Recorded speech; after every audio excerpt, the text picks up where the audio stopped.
الحمد للہ رب العالمین والصلاة والسلام علی اشرف الانبیاء والمرسلین وعلی آلہ و اصحابہ اجمعین۔ عالی مرتبت سامعین و ناظرین، السلام علیکم ورحمۃ اللہ وبرکاتہ۔ موسم رحمت ماہ صیام رمضان المبارک اپنی تمام تر رعنائیوں کے ساتھ جلوہ گر ہوا۔ میں اس پر آپ سب کو بصمیم قلب مبارکباد پیش کرتا ہوں۔ بارگاہ یزدی میں دعا ہے کہ اس مہینے کی برکتیں سمیٹنے کی ہمیں توفیقات ارزانی ہوں۔ یہ ماہ مبارک اپنے دامن میں اتنی برکتیں لے کر جلوہ گر ہوا ہے کہ ہمارے سارے گناہوں کو مٹانے کا ذریعہ ہو سکتا ہے،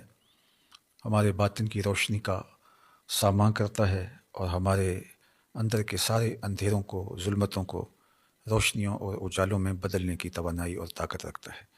اللہ تعالیٰ جل شانہ نے اس ماہ مبارک کو ہمارے لیے بہت ساری برکتیں اور رحمتیں دے کر جلوہ گر کیا، اور اس امت پر اللہ کا بہت بڑا احسان ہے کہ اس نے اس ماہ انور کے ذریعے سے ہمارے لیے آسانیاں پیدا کی۔ حضرت امام بخاری علیہ رحمہ، حضرت امام مسلم نے اپنی اپنی اسناد کے ساتھ حدیث روایت کی ہے۔ آج کی اس نشست میں میں یہ آپ کے سامنے رکھنا چاہوں گا۔ حضرت سیدنا ابو ہریرہ رضی اللہ تعالی عنہ سے یہ روایت مروی ہے۔ فرماتے ہیں قال رسول اللہ صلی اللہ علیہ وآلہ وسلم، اللہ کے پیارے محبوب صلی اللہ علیہ وآلہ وسلم نے ارشاد فرمایا، اذا دخل شہر رمضان فتحت ابواب السماء، جب ماہ صیام جلوہ گر ہوتا ہے، اس مہینے کی آمد ہوتی ہے تو اللہ آسمان کے دروازے کشادہ کر دیتا ہے۔ وفی روایت فتحت ابواب الجنہ، ایک روایت کے لفظ یہ ہیں کہ جنت کے دروازے کھول دیے جاتے ہیں۔ وغلقت ابواب جہنم، اور جہنم کے دروازے بند کر دیے جاتے ہیں۔ وسلسلۃ الشیاطین، اور شیاطین جکڑ دیے جاتے ہیں۔ اور ایک روایت میں وفتحت ابواب الرحمہ، اور رحمت کے دروازے کشادہ کر دیے جاتے ہیں۔ تو گویا اللہ جل شانہ اس مبارک مہینے میں رحمت کے در کشادہ کرتا ہے، جنت کے دروازے کھول دیتا ہے، آسمان کے در کشادہ کر دیے جاتے ہیں، جہنم کے دروازے بند کر دیے جاتے ہیں، اور وہ قوتیں جو ہمیں جہنم کی طرف لے جانے کے لیے کوشاں رہتی ہیں، انہیں محبوس کر دیا جاتا ہے، انہیں باندھ دیا جاتا ہے، شیاطین کو جکڑ دیا جاتا ہے۔ اب ہمارے لیے کتنا آسان ہو جاتا ہے کہ ہم خیر کی طرف اپنے سفر کو شروع کریں، اپنے اندر اتر کر کے اپنی کوتاہیوں کا خود ادراک کریں اور خیر کی طرف اپنے سفر کا آغاز کریں۔ چونکہ جو رکاوٹیں تھیں ان میں سے بڑی رکاوٹ شیطان تھا، تو شیاطین کو اس ماہ منور کے اندر اللہ تعالیٰ نے جکڑ دیا ہے۔ تو یہ کتنی بڑی کرم نوازی اس نے ہمارے اوپر فرمائی کہ ہمارے دشمن کو ہی ہمارے راستے سے ہٹا دیا، جو ہمیں جادہ مستقیم سے ہٹانے کے لیے دن رات کوشاں تھا، اور جس کے ساتھ ہمارا مقابلہ جاری تھا، اور جس کی وجہ سے ہم شر کی جانب لڑک جاتے تھے اور نیکی کی توفیق ہمیں نہیں ہو پاتی تھی، شیاطین کے بہلانے کی وجہ سے، ان کے بہکاوے کی وجہ سے، اور ان کے شر و فساد کی وجہ سے۔ تو اللہ تعالیٰ جل شانہ کی کتنی بڑی عنایت اور کتنا بڑا کرم کہ اس نے ہمارے راستے سے ہمارے دشمن کو ہٹا دیا اور ہماری یہ مدد اور نصرت فرمائی۔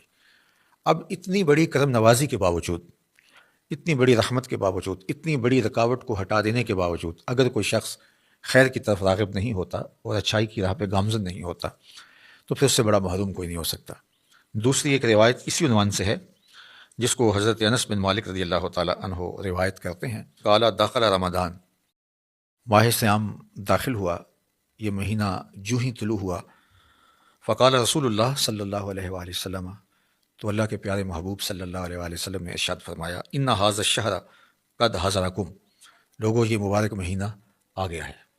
یہ طلوع ہو گیا ہے، برکتیں لوٹاتا ہوا یہ مہینہ جلوہ گر ہو گیا ہے۔ وفیہ لیلۃ خیر من الف شہر،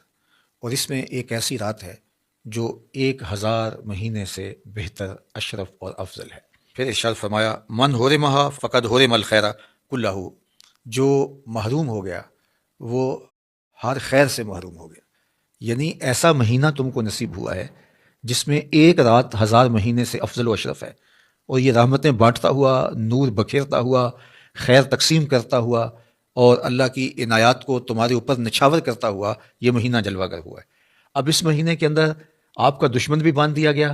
اور تمہارے لیے آسانیوں کے در کشادہ کر دیے گئے، رحمتوں کا عموم ہے، کرم نوازیوں کی بارش ہو رہی ہے، انوار کی برکھا برس رہی ہے، خیر و برکت اتر رہے ہیں، ایک رات 1000 مہینے سے افضل ہے۔ لیکن اس کے باوجود بھی اگر کوئی نکما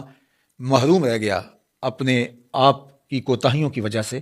اور عملی کمزوریوں کی وجہ سے، سستی کی وجہ سے، تمرد کی وجہ سے، سرکشی کی وجہ سے، کسی وجہ سے بھی وہ محروم رہ گیا، تو فرمایا فقد حرم الخیر کلہ، وہ ساری کی ساری خیر سے محروم رہ گیا۔ اللہ اکبر۔ ولا یحرم خیرہا الا محروما،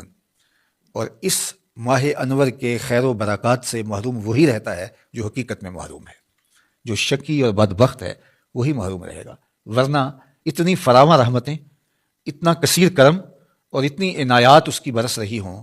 تو بتاؤ کہ کوئی کیسے محروم رہ سکتا ہے۔ لیکن جو بدبخت دل کا کالا ہے،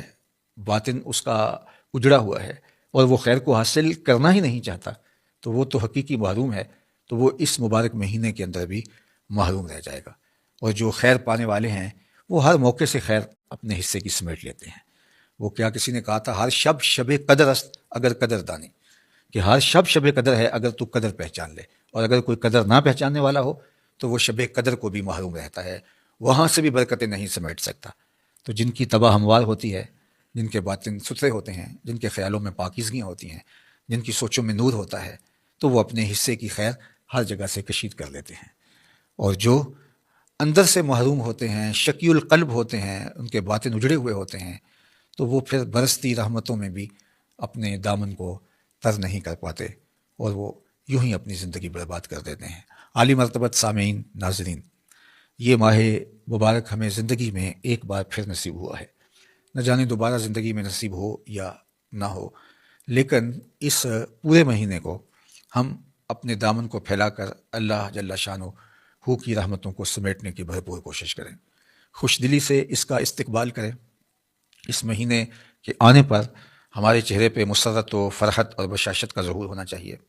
ہم پوری طرح سے اس مہینے کے ایک ایک لمحے کی قدردانی کریں، قرآن مجید کی تلاوت اپنے معمولات میں ہم شامل کریں، اس مہینے میں کثرت کے ساتھ صدقہ و خیرات کریں، ہم 5 گانہ نماز باجماعت اور تکبیر اولیٰ کے ساتھ پڑھنے کی کوشش کریں، اور صلاۃ التراویح میں پورا قرآن مجید ہم سماعت کریں۔ اسی ایک جگہ جہاں قرآن مجید ترتیل کے ساتھ خوبصورت لہجے میں پڑھا جاتا ہے، اچھے تلفظ کے ساتھ پڑھنے والے قراء موجود ہیں، وہاں ہم قرآن مجید کی تلاوت سنیں، ورنہ قرآن مجید تیزی کے ساتھ پڑھنے سے اس کا حق بھی ادا نہ ہوتا ہو تو وہ وقت ضائع کرنے والی بات ہے۔ قرآن مجید وہاں جا کے سنیں جہاں قرآن مجید کو اس کے آداب کی رعایت کے ساتھ تلاوت کیا جاتا ہے۔ تو یہ ایک موقع ہے تراویح کے اندر قرآن مجید سننے کا، اور یہ نہیں کہ ہم چند تراویح پڑھنے کے بعد بھاگ جائیں، یا آخری 2-4 تراویح میں شامل ہو جائیں، یا درمیان میں آئیں اور پھر چلے جائیں۔ یہ تو عبادت اور ذکر و فکر کا مہینہ ہے۔ اللہ کے محبوب علیہ السلام خود بھی بیدار رہتے اور اپنے اہل خانہ کو بھی بیدار رکھتے، اور شد المیزر کے لفظ ہیں، حضور کمر بستہ ہو جاتے اور انتہائی کوشش بلیغ کرتے اللہ جل شانہ کے ذکر میں، اللہ کی یاد میں، قرآن مجید کی تلاوت میں اور دیگر اعمال خیر میں۔ تو ہمیں اس مہینے میں خاص طور پہ اللہ تعالیٰ جل شانہ کی رحمتوں کو سمیٹنے کے لیے بھرپور سعی کرنی چاہیے۔